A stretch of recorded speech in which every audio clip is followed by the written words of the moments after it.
Hello दोस्तों, आप सभी का स्वागत है आपके अपने YouTube channel polytechnic chemical classes में। तो हम आज स्टार्ट कर रहे हैं अप्लाइड फिजिक्स सेकेंड, जो सभी ब्रांचों में कॉमन है। ये जो सब्जेक्ट है ये सभी ब्रांच वालों को पढ़ना पड़ता है और ये सेकेंड सेमेस्टर में अप्लाइड फिजिक्स सेकेंड को पढ़ा जाता है। तो हम स्टार्ट कर रहे हैं यूनिट 3, जिसका नाम है इलेक्ट्रोस्टैटिक। इलेक्ट्रोस्टैटिक को हिंदी में कहते हैं स्थिर वैद्युतिकी। तो स्थिर वैद्युतिकी क्या होता है, चलिए हम बताते हैं। स्थिर वैद्युतिकी का मतलब होता है कि स्थिर आवेश, इसके अंतर्गत हम स्थिर आवेशों का अध्ययन करते हैं। तो इसके अंतर्गत हम स्थिर आवेशों का अध्ययन करते हैं। तो इसकी डिफिनेशन हम कैसे लिखेंगे, इलेक्ट्रोस्टैटिक क्या होता है, तो हेडिंग लगाएंगे हम इलेक्ट्रोस्टैटिक या स्थिर वैद्युतिकी। तो हम लिखेंगे इलेक्ट्रोस्टैटिक।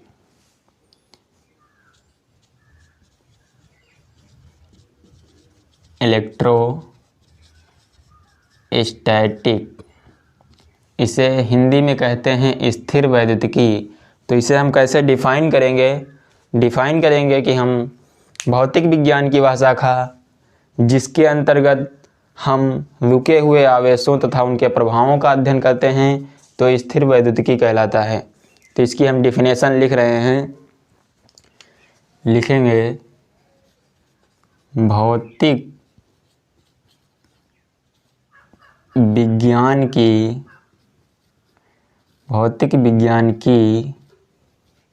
वह शाखा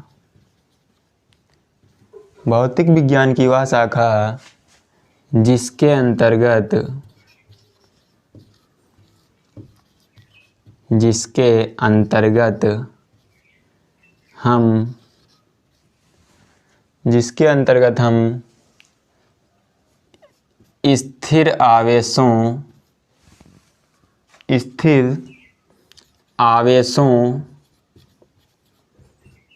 स्थिर आवेशों तथा उनके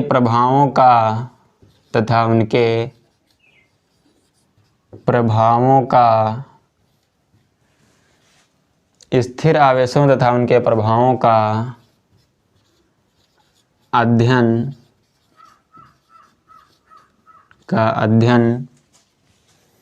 करते हैं।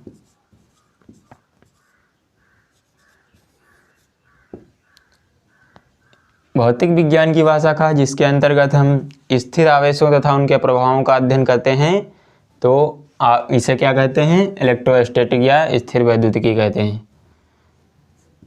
स्थिर वैद्युतिकी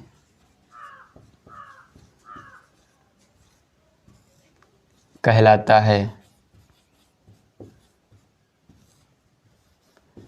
इसका मतलब क्या है कि मतलब आवेश को एक जगह पर रख देना है और इसकी सारी प्रॉपर्टीज़ को पढ़ना है। इसे हम इलेक्ट्रोस्टैटिक या स्थिर वैद्युतिकी कहते हैं। तो इसके बाद हम देखते हैं कि आवेश क्या होता है।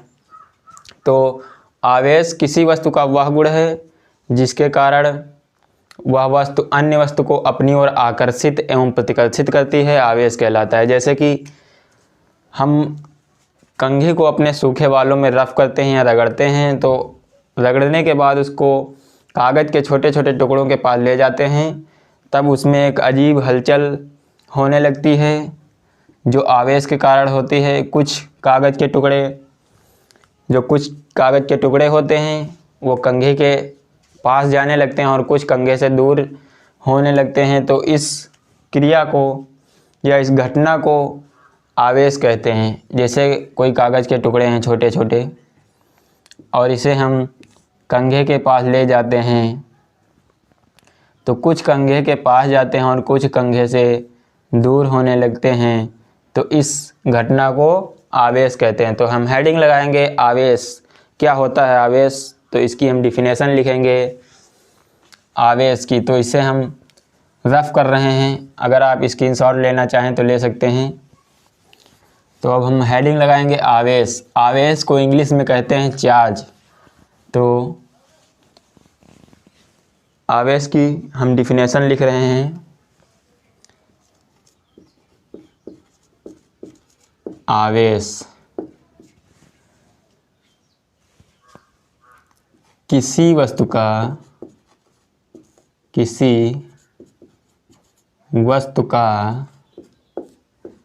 वह गुण, किसी वस्तु का वह गुण जिसके कारण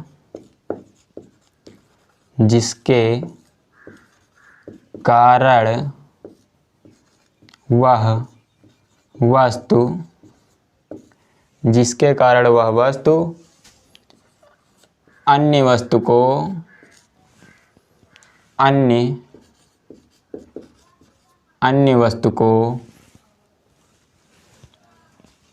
किसी वस्तु का वह गुण जिसके कारण वह वस्तु अन्य वस्तु को अपनी ओर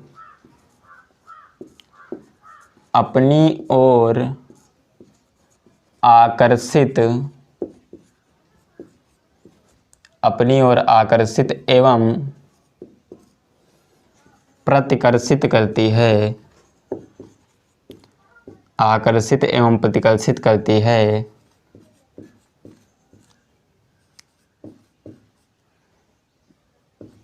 आवेश कहलाता है। आवेश कहलाता है। ये जो है किसी वस्तु का गुण होता है। अब इसके हम नोट पॉइंट देखेंगे तो ये किसी वस्तु का ये किसी वस्तु का जो है ये गुण है, तो गुण एक अदिश राशि है। तो हम लिखेंगे आवेश, नोट पॉइंट लिखेंगे हम आवेश एक अदिश राशि है।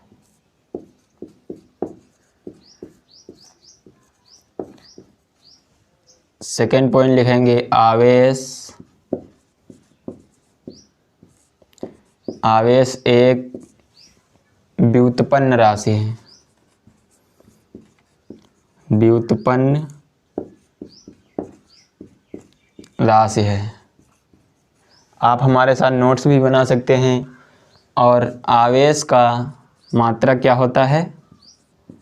आवेश का जो एसआई मात्रक होता है वो कूलाम होता है। आवेश का एसआई मात्रक कूलाम होता है।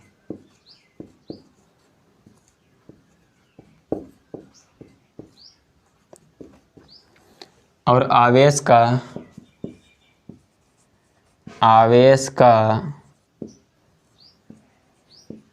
सबसे बड़ा मात्रक, आवेश का सबसे बड़ा मात्रक, आवेश का सबसे बड़ा मात्रक, आवेश का सबसे बड़ा मात्रक फैराडे होता है। फैराडे होता है। तो आवेश का सबसे बड़ा मात्रक फैराडे होता, तो एक फैराडे बराबर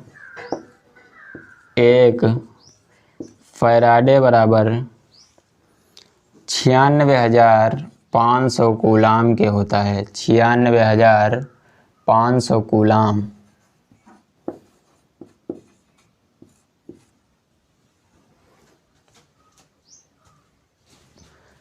अब नेक्स्ट पॉइंट लिखेंगे आवेश को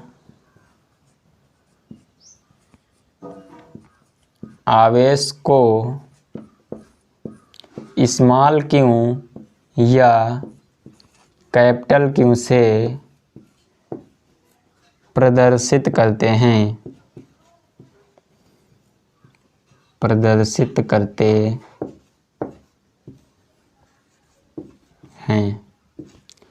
आवेश को स्मॉल क्यू या कैपिटल क्यू से प्रदर्शित करते हैं। ये नोट पॉइंट हैं, आप इन्हें याद रखेंगे।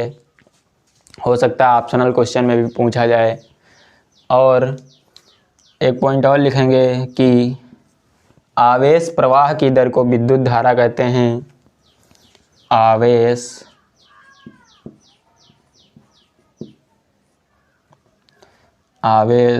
प्रवाह की दर को विद्युत धारा, आवेश प्रवाह की दर को विद्युत धारा कहते हैं। इस पॉइंट को हम नेक्स्ट यूनिट में भी अच्छे से पढ़ेंगे। तो विद्युत धारा बराबर होता है आवेश अपान समय। तो इसे हम रफ कर रहे हैं, फिर बताते हैं आपको।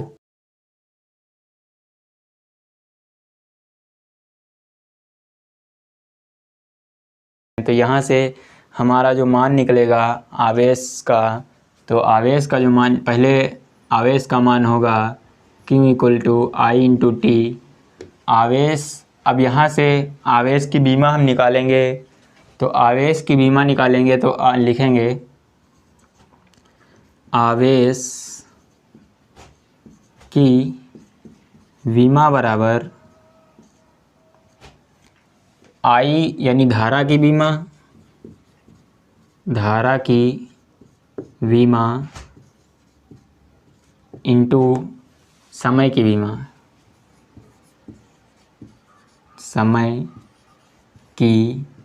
बीमा। तो आप लोगों ने फर्स्ट ईयर में पढ़ा होगा कि धारा की बीमा A होती है और समय की बीमा T होती है। तब यहाँ से आवेश की जो बीमा निकलेगी, आवेश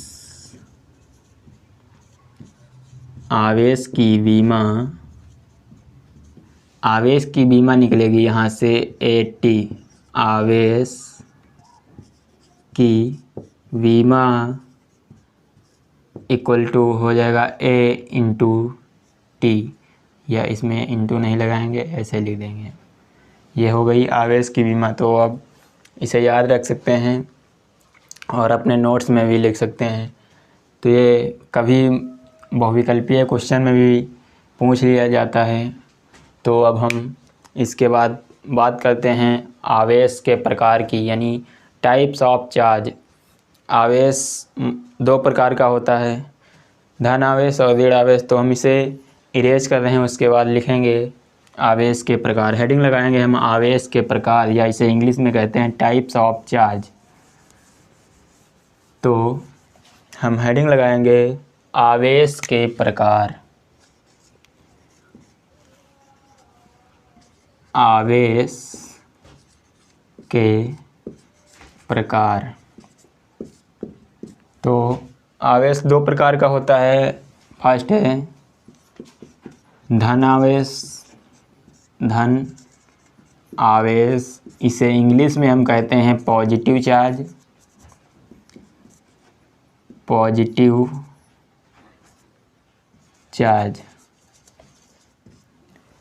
तो पॉजिटिव चार्ज किसे कहते हैं, यानी धन आवेश किसे कहते हैं? यदि किसी वस्तु से इलेक्ट्रॉन की कमी हो जाए या किसी वस्तु से इलेक्ट्रॉन को निकाल लिया जाए तो वहाँ पर धन आवेश होता है। इसे हम एक एग्जाम्पल के माध्यम से समझेंगे। तो पहले इसकी डिफिनेशन लिख देते हैं। यदि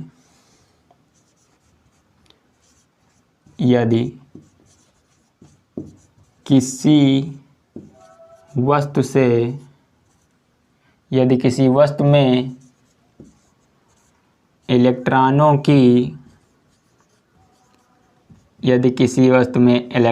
की कमी हो जाए तो वहाँ पर धन आवेश होता है।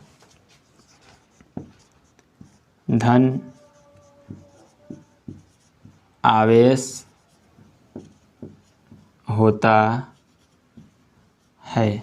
इसे हम एक एग्जाम्पल के माध्यम से समझेंगे। तो धन आवेश, जैसे मान लो हमारे पास सोडियम एलिमेंट है, इसके पास 11 इलेक्ट्रॉन होते हैं। यदि इसमें से एक इलेक्ट्रॉन को हम निकाल दें तो इसमें एक प्लस चार्ज आ जाएगा। तो इस पॉइंट का कहने का मतलब है कि Na प्लस यहाँ पर जो आया है तो ये इसमें से हम एक इलेक्ट्रॉन को निकाल दिए। पहले इसके पास 11 इलेक्ट्रॉन थे और हमने एक इलेक्ट्रॉन को इसमें से निकाल दिया, तब इसके पास 10 इलेक्ट्रॉन बचे, प्लस एक ये इलेक्ट्रॉन निकल गया हमारा।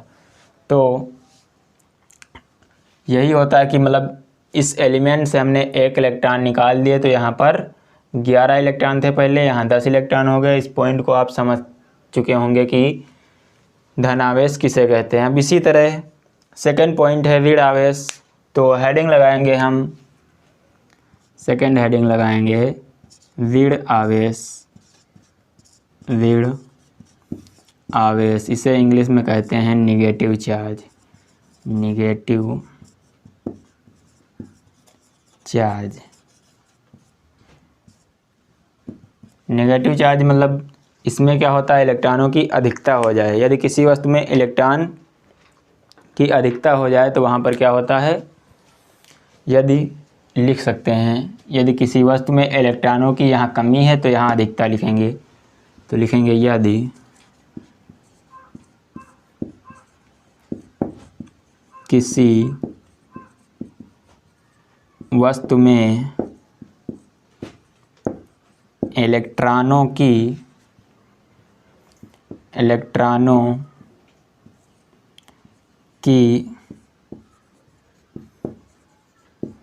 अधिकता हो जाए तो वहाँ पर क्या होता है, ऋण आवेश। तो वहाँ पर ऋण आवेश होता है। इसे हम एग्जाम्पल के माध्यम से समझेंगे। इसमें इस पॉइंट का मतलब है कि इलेक्ट्रॉनों की अधिकता हो जाए। जैसे हम एलिमेंट लेते हैं क्लोरीन, इसके पास 17 इलेक्ट्रॉन हैं। अगर हम इसमें एक इलेक्ट्रॉन और ऐड कर दें तब इसमें क्या होगा, क्लोरीन जो एलिमेंट है इस पर माइनस चार्ज आ जाएगा, और इसके पहले 17 इलेक्ट्रॉन थे प्लस एक हमने ऐड किया तो इसमें क्या हो गए, 18 इलेक्ट्रॉन हो गए। तो आई होप आपको ये समझ में आ गया होगा कि धन आवेश और ऋण आवेश किसे कहते हैं। अब इसके बाद हम पढ़ेंगे प्रॉपर्टीज ऑफ चार्ज, यानी आवेश के गुण। तो हम इसे रफ कर रहे हैं, अगली हेडिंग हम लगाएंगे आवेश के गुण। तो नेक्स्ट हमारी हेडिंग है आवेश के गुण, हम इसे रफ कर रहे हैं। आप नोट्स बनाना चाहें तो नोट्स बना सकते हैं या स्क्रीनशॉट ले सकते हैं। तो हेडिंग हम लगाएंगे आवेश के गुण। आवेश के गुण, या इंग्लिश में इसे कहेंगे properties of charge. Properties of charge. तो इसमें हम फर्स्ट पॉइंट देखेंगे। जैसा कि अभी आपने पढ़ा कि आवेश दो प्रकार का होता है, धन आवेश और ऋण आवेश। मतलब तो फर्स्ट पॉइंट हमारा यहाँ है कि जब धन धन आवेश होंगे या ऋण आवेश होंगे तो वहाँ पर क्या होगा, रिपल्सन होगा, यानी एक दूसरे से दूर दूर भागेंगे। इस पॉइंट को हम इस तरह लिख सकते हैं कि समान प्रकृति के आवेशों में सदैव प्रतिकर्षण बल कार्य करता है, तथा नेक्स्ट पॉइंट में हम ये भी लिख सकते हैं तथा विपरीत प्रकार के आवेशों में सदैव आकर्षण बल कार्य करता है। तो लिखेंगे हम यहाँ समान प्रकृति के आवेशों में, समान प्रकृति के आवेशों में समान प्रकृति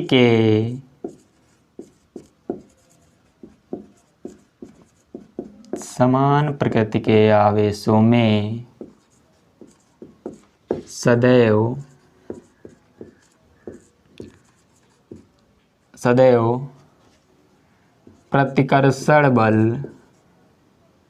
सदैव प्रतिकर्षण बल कार्य करता है।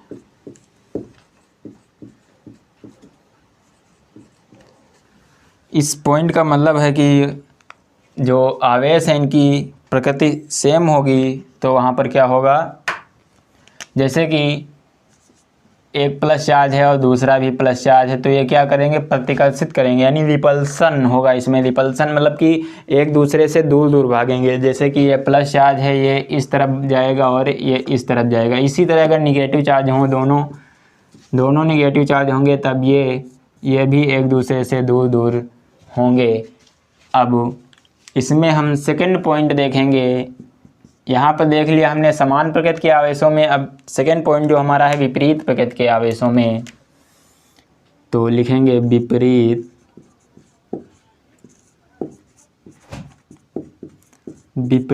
प्रकृति के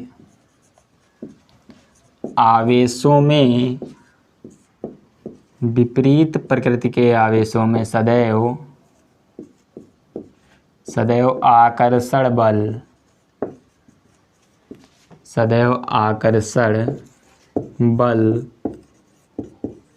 कार्य करता है। विपरीत प्रकृति के आवेशों में सदैव आकर्षण बल कार्य करता है। जैसे कि एक पॉजिटिव चार्ज है और दूसरा निगेटिव चार्ज है, तो ये दोनों आसपास आना चाहेंगे। इस पॉइंट का मेन मकसद ये है कि प्लस माइनस चार्ज ये सदैव आसपास आएंगे। और इसमें हम थर्ड पॉइंट पढ़ेंगे, जो आवेश है, आवेश किसी न किसी वस्तु में ही होगा। अभी आपने पढ़ा कि आवेश किसी वस्तु का वह गुण है, तो आवेश किसी न किसी वस्तु में होगा, तो वस्तु का कुछ मास होगा। तो हम कह सकते हैं कि बिना द्रव्यमान के आवेश संभव नहीं है। तो लिखेंगे यहाँ हम कि बिना द्रव्यमान के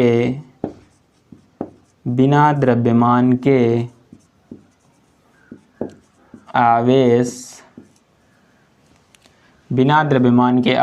संभव नहीं है। परंतु बिना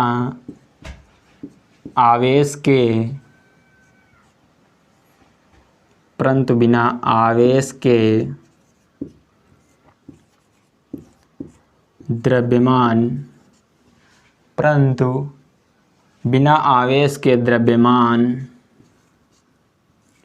संभव है।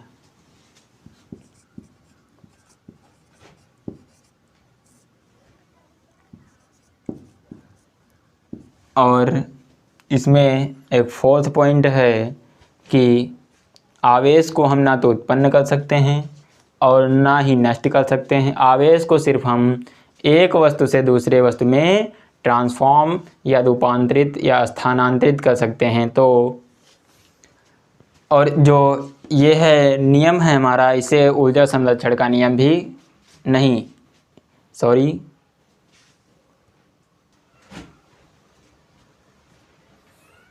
नेक्स्ट पॉइंट है, आवेश को ना तो हम उत्पन्न कर सकते हैं और ना ही नष्ट कर सकते हैं। आवेश को सिर्फ हम एक वस्तु से दूसरे वस्तु में स्थानांतरित कर सकते हैं। तो और जो ये नियम है, ये पॉइंट है, ये गुण है, तो इसे हम आवेश संरक्षण का नियम भी कहते हैं। तो इसे हम लिख रहे हैं कि आवेश को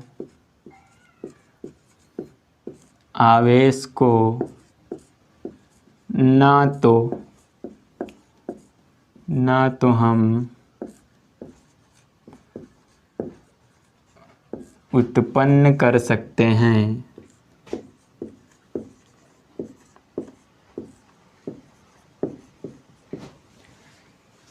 और ना ही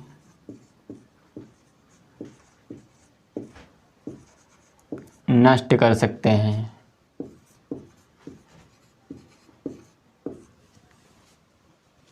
और ना ही नष्ट कर सकते हैं।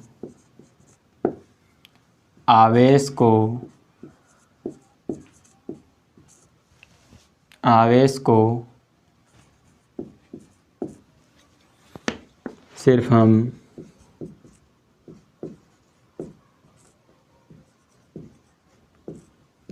एक वस्तु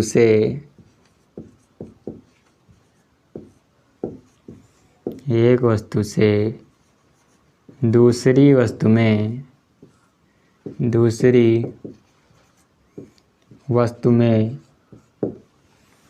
स्थानांतरित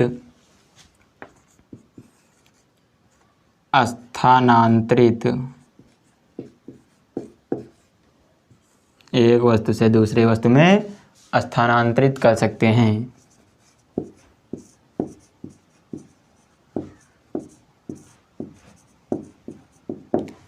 और ये जो गुण है इसे हम आवेश संरक्षण का नियम भी कहते हैं, कर सकते हैं। और इस नियम को आवेश संरक्षण का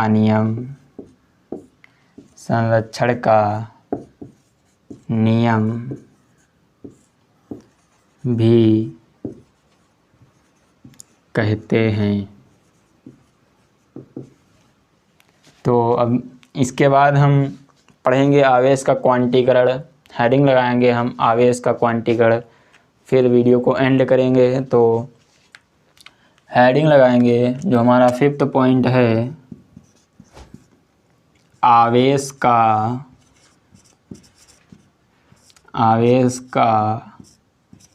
क्वांटीकरण, इसे इंग्लिश में कहते हैं क्वांटाइजेशन ऑफ चार्ज। आवेश का क्वांटीकरण।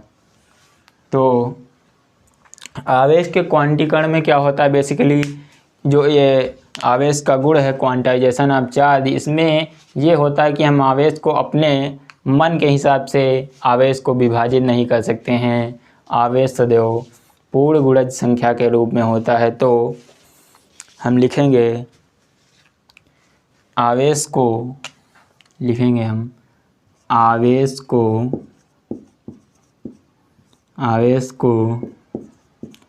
हम मनचाहे ढंग से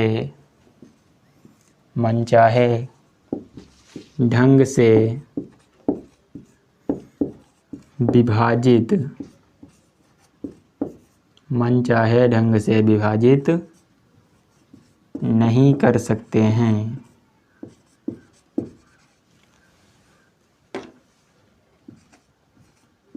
आवेश को हम मनचाहे ढंग से विभाजित नहीं कर सकते हैं। आवेश सदैव पूर्ण गुणज के रूप में होता है। पूर्ण गुणज के रूप में होता है। जैसे कि आवेश को हम +-1 इलेक्ट्रॉन, +-2 इलेक्ट्रॉन और +-3 इलेक्ट्रॉन, इसी तरह हम आगे तक लिख सकते हैं।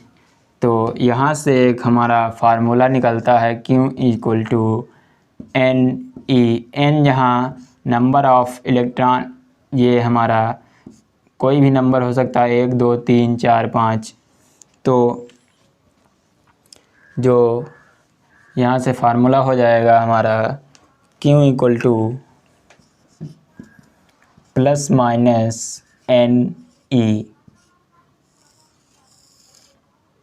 जो एक इलेक्ट्रॉन पर आवेश का मान होता है, 1.6 × 10⁻⁻19 कूलाम। तो आज की वीडियो में इतना ही।